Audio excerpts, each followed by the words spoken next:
In 2016, the Association of National Advertisers tackled a very important topic in our industry, media transparency. And they released a landmark study in the summer of 2016 that really became a wake-up call for our industry.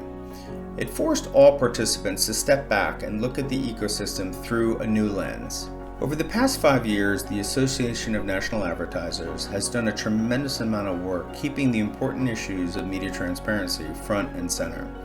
And they continue to tackle those vexing issues head on.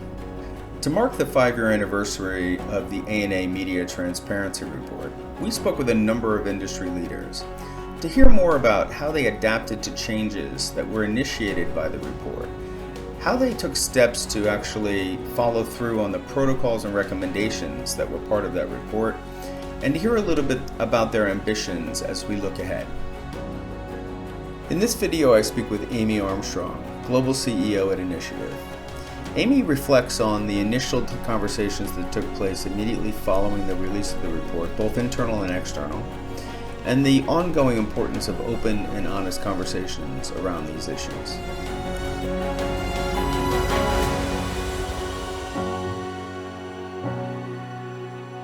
So when the ANA K2 report came out, the first thing was everyone wanted to get their hands on it, read it, digest it. It was hitting all the trades. And I remember reading the report, and my first reflection was, as an IPG agency, we were already aligned with the fundamental principles behind the ANA.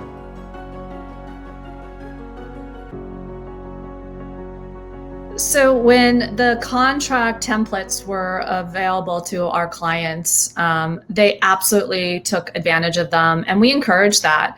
I think, again, going back to at IPG, we were aligned with the ANA's findings. We actually I think the client found it beneficial because they needed guidance in a time where they told they had to have guidance. It did the right thing out of the gate, and that was to shine the light on a topic that was being discussed and starting to plague the agency. It was a very big, gigantic step forward. It wasn't, we're going to ease into some of these topics. So it forced the agency world to take notice and take charge. And I actually think, whether there's additional things that could be put in the contract, I think the ripple effect of the K2 report on what has come from that is very interesting. So if you think about it for a moment, the new media responsibilities and brand safety practices, how we do media reporting. Now we're talking about how to back minority-owned media, and really starting to tackle things that weren't talked and weren't at the table.